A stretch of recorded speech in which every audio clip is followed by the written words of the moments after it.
Astrology या ज्योतिष एक डिवाइन नॉलेज या दैवी विद्या है जो हमारे ऋषियों ने हजारों साल पहले बताया है।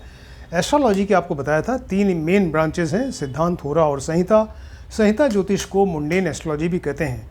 तो मुंडेन एस्ट्रोलॉजी पे आजकल डिस्कशन चल रहा है। मुंडेन एस्ट्रोलॉजी या संहिता ज्योतिष का मतलब ये है कि कोई ऐसी घटना घटे जिसमें कि बहुत सारे लोग एक साथ इन्वॉल्व होते हों, बहुत सारे लोगों पर उसका असर पड़ता हो, उसी को मुंडेन एस्ट्रोलॉजी कहते हैं, राइट। तो घटना कई तरह की हो सकती है, अकाल पड़ जाए, बाढ़ आ जाए, युद्ध हो जाए, राइट, या कोई महामारी फैल जाए, और या कोई बड़ी दुर्घटना, आतंकवाद की घटना घट जाए, भूकंप आ जाए। इस तरह की तमाम घटना हो सकती हैं जिसमें कि बहुत सारे लोग एक साथ इन्वॉल्व होते हों। तो उस स्टडी को, उसके फल बताने को या पहले से ही उसके बारे में बता देने को मुंडेन एस्ट्रोलॉजी या संहिता ज्योतिष कहते हैं, राइट। इसमें पिछले लेक्चर पे आपको बताया था, ये संघटा चक्र हमने स्टार्ट किया था। संघटा चक्र जो हजारों साल पहले पराशर ऋषि से भी और पहले किसी ऋषि ने इसको बनाया था, और आपको ये भी बताया था कि भगवान शिव ने इसको अनुमोदन भी किया था इस संघटा चक्र का, राइट। ये बहुत इंपॉर्टेंट चीज़ है, इससे बड़ा सही प्रेडिक्शन आता है, बहुत सही इसका फल, सटीक फल आता है इसका, ये संघटा चक्र का, राइट। तो इसमें जो प्रेडिक्शन किया जाता है, फल बताए जाते हैं, तमाम ज्योतिषी योग बनते हैं जिसके सहारे जो है ये बताया जाता है। ज्योतिषी योग इस तरह बनते हैं कि वो ग्रह अपनी अपनी ऑर्बिट में घूम रहे हैं, सूर्य का चक्कर लगा रहे हैं, चक्कर लगाते लगाते वो डिफरेंट राशियों के सामने, नक्षत्र के सामने आते हैं। उनको कहते हैं कि जैसे ग्रह इस राशि में प्रवेश किया ग्रह ने, या इस नक्षत्र में प्रवेश किया, या ग्रह जो है वो मार्गी चल रहा है, स्ट्रेट चल रहा है, कभी कभी अचानक उल्टा चलने लगता है, रेट्रोग्रेड हो गया, वक्री हो गया, या ग्रह जो है वो कभी अस्त हो गया, सूर्य साथ में आ गया, तो सूर्य और उस ग्रह के बीच में डिस्टेंस इतना कम हुआ कि सूर्य ने अपने प्रभाव से उस ग्रह के प्रभाव को बिल्कुल ख़त्म कर दिया, तो उसको कहते हैं अस्त हो गया, कम्बस्ट हो गया। इसके अलावा घूमते घूमते डिफरेंट ऑर्बिट्स में एक ही राशि में बहुत सारे ग्रह आ गए, 2, 3, 4, 5 ग्रह तक आ गए। तो ये सारी सिचुएशंस ऐसी हैं जिससे कि ज्योतिषी योग तमाम तरह के बनते हैं। उसी तरह उन्हीं योगों की मदद से ये सब प्रेडिक्शन किया जाता है, राइट। तो संघटा चक्र में हमने आपको बताया था 2 तरह से बनाते हैं इसको। एक तो ये नक्षत्र संघटा चक्र, दूसरा है राशि संघटा चक्र, राइट। ब्रह्मांड में 27 नक्षत्र हैं, 12 राशियां हैं। तो ये 27 नक्षत्र को एक ट्रायंगल, एक त्रिकोण के आकार का बनाते हैं। इसमें 27 नक्षत्र को अरेंज करते हैं। इसकी ट्रायंगल की जो 3 भुजाएँ हैं, ये दाहिनी भुजा, बेस और जो लेफ्ट भुजा है, इसमें 27 नक्षत्र रखे जाते हैं। यहाँ से स्टार्ट करते हैं दाहिनी भुजा से, अश्विनी, भरणी, कृतिका, रोहिणी, मृगशिरा, आर्द्रा, पुनर्वसु, पुष्य और आश्लेषा। ये यानी 9 नक्षत्र इसमें आ गए। फिर 9 नक्षत्र ये बेस में आते हैं, मघा, पूर्वा फाल्गुनी, उत्तरा फाल्गुनी, हस्त, चित्रा, स्वाति, विशाखा, अनुराधा, ज्येष्ठा। मघा से ज्येष्ठा इसमें आ गया, और फिर मूल से रेवती इसमें आता है बाईं भुजा में। तो मूल, पूरा, आषाढ़, उत्तराषाढ़, श्रावण, धनिष्ठा, शतभिषा, पूर्व भाद्रापद, उत्तरा भाद्रापद और रेवती। इस तरह से ये 27 नक्षत्र इसमें अरेंज किए जाते हैं। मेन चीज़ ये है कि हर एक नक्षत्र जो है वो 2 नक्षत्रों से उसका वेद होता है। वेद का मतलब 2 नक्षत्र उसके सामने पड़ते हैं। जैसे अश्विनी नक्षत्र है, इसके सामने देखिए रेवती आ रहा है, इसी के सामने इस लाइन को ट्रेस करें तो यहाँ ज्येष्ठा नक्षत्र आ रहा है। भरणी के सामने 2 नक्षत्र हैं, भरणी, उत्तरा भाद्रपद, और दूसरा जो इसको अगर ट्रेस करें तो अनुराधा आ रहा है। कृतिका के सामने देखिए कृतिका, पूर्वा भाद्रपद, और कृतिका के सामने ये वाला विशाखा आ रहा है। इस तरीके से ये एक नक्षत्र का 2 नक्षत्रों से वेद हो रहा है। अब जो गोचर में ग्रह हैं उस समय ट्रांजिट कर रहे हैं अपनी अपनी ऑर्बिट्स में, तो जो ग्रह जिस नक्षत्र में है, ट्रांजिट कर रहा है, तो उसको यहाँ बैठा दीजिए, और फिर देखिए कि वो उस ग्रह का उसके सामने वाले ग्रह से क्या रिलेशन है, तो और किसकी दृष्टि है, या किसका किसके ऊपर असर पड़ रहा है। तो ये मतलब अगर एक ग्रह किसी नक्षत्र बैठा है तो उसका मैक्सिमम 2 ग्रहों से वेद हो सकता है।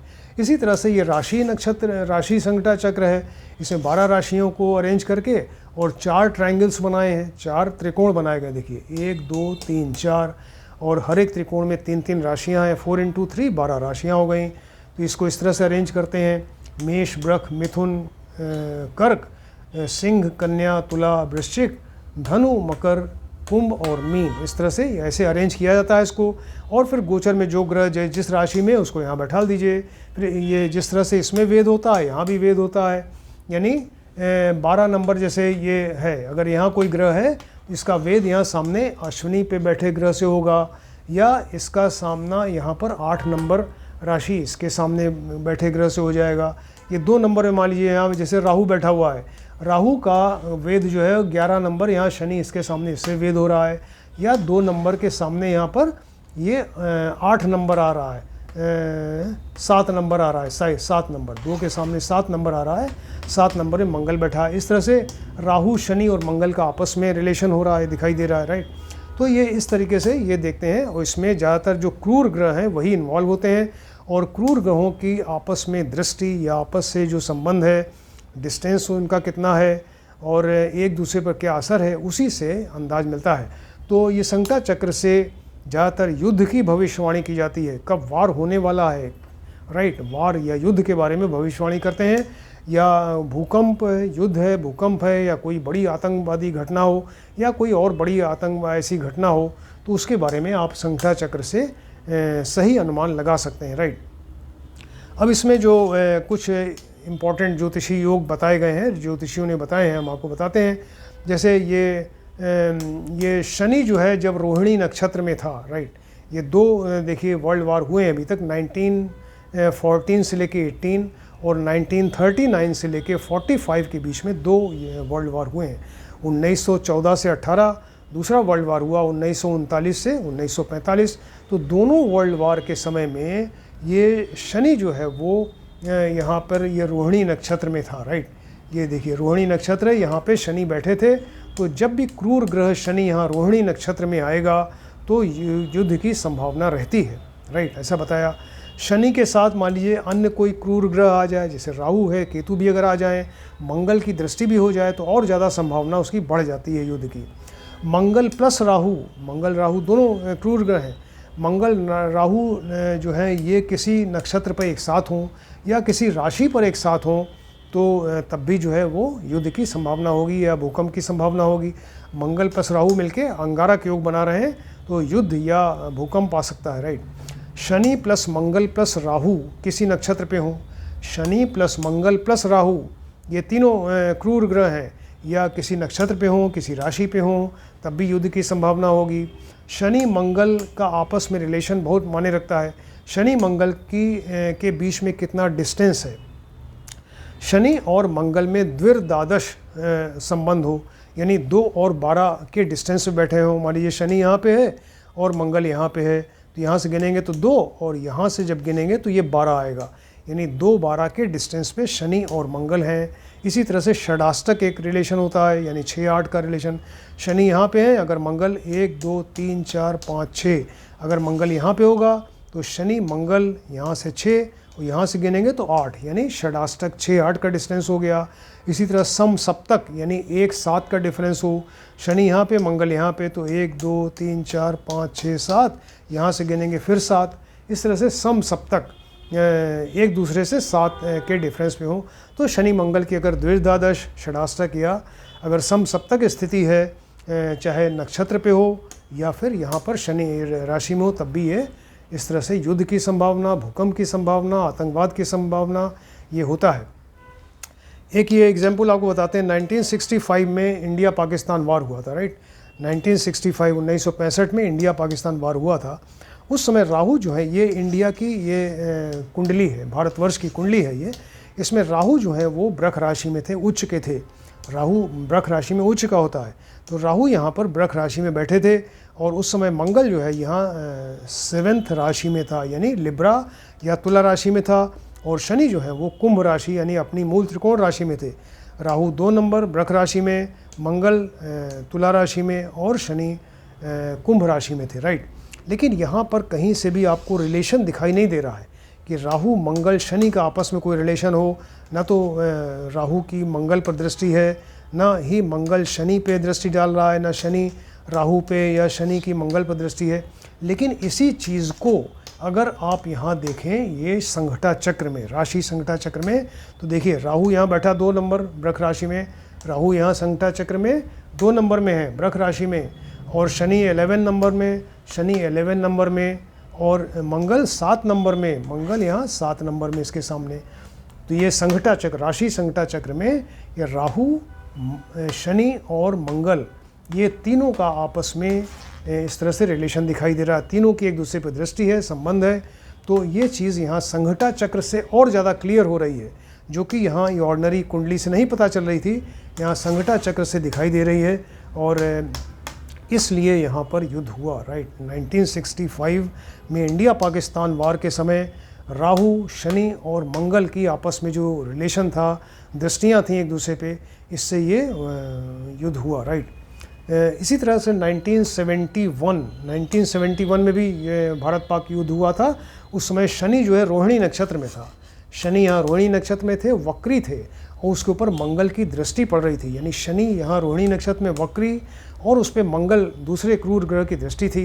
ये 1971 के इंडिया पाकिस्तान वार में हुआ था, राइट। इसी तरह और देखिए भूकंप का एक एग्जाम्पल है, यहाँ 20 अक्टूबर 1991 में भूकंप आया था गढ़वाल में, राइट। 20 अक्टूबर 1991 में। उसके पहले 16 जनवरी 1991 को सूर्य ग्रहण पड़ा था। हमेशा ग्रहण और भूकंप में आपस में रिलेशन होता है, ग्रहण के बाद ही जनरली भूकंप आता है। तो 16 जनवरी 1991 को सूर्य ग्रहण पड़ा, 20 अक्टूबर 1991 को भूकंप आया गढ़वाल में। उस समय शनि जो है वो मकर राशि में थे, उनके ऊपर मंगल की दृष्टि थी। यहाँ शनि मंगल का ये रिलेशन आ रहा है, देखिए। इस तरह से आप देखेंगे ये शनि, मंगल, राहु, केतु, ये 4 ग्रह ऐसे हैं कि इनका आपस में जो रिलेशन है, दृष्टि है, एक दूसरे के ऊपर असर है, उसकी वजह से युद्ध, आतंकवाद की घटना, भूकंप, ऐसी चीज़ें ये घटना ज़्यादा घटती है। और इस चीज़ को आप संघटा चक्र से और अच्छी तरह से आप समझा सकते हैं, और वो चीज़ें क्लियर दिखाई देती हैं इसमें, ये आपको बताया। किसी ने अगर हमारा चैनल सब्सक्राइब नहीं किया, काइंडली इसको सब्सक्राइब करें, क्योंकि ये हम एक एक करके सब वीडियो आपको बना के दिखा रहे हैं, कोशिश कर रहे हैं आपको समझाने की कि इतना बढ़िया, इंटरेस्टिंग, इन्फॉर्मेटिव एक सब्जेक्ट है जो हमारे ऋषियों ने बताया हज़ारों साल पहले। ना तो उस समय कोई टेलीस्कोप था, ना कोई ऐसा मॉडर्न इक्विपमेंट था कि जिसके ज़रिए, जो आजकल तो नासा से देख के सब बता रहे हैं, है ना। ये उस समय तो कोई नासा नाम की चीज़ नहीं थी, ना कोई ऐसा टेलीस्कोप था। फिर भी उन्होंने, ऋषियों ने अपनी दिव्य दृष्टि से देख के सारी चीज़ें बताई हज़ारों साल पहले, और उसका क्या असर होगा यहाँ पृथ्वी के ऊपर, ये भी बताया। ये बड़ी इंटरेस्टिंग एक चीज़ है, इंटरेस्टिंग सब्जेक्ट है। आप भी देखिए और आप भी इसको सीखने की कोशिश करें। ये 359 हमारा वीडियो चल रहा है इस समय, इसके पहले 321 वीडियो बनाए थे। अभी मुंडेन एस्ट्रोलॉजी फिर से हमने स्टार्ट किया है, 359 नंबर है आज का वीडियो। तो अगर आप सब्सक्राइब करेंगे, आपको सारे वीडियो हमारे दिखाई देंगे और आप भी एस्ट्रोलॉजी सीखिए।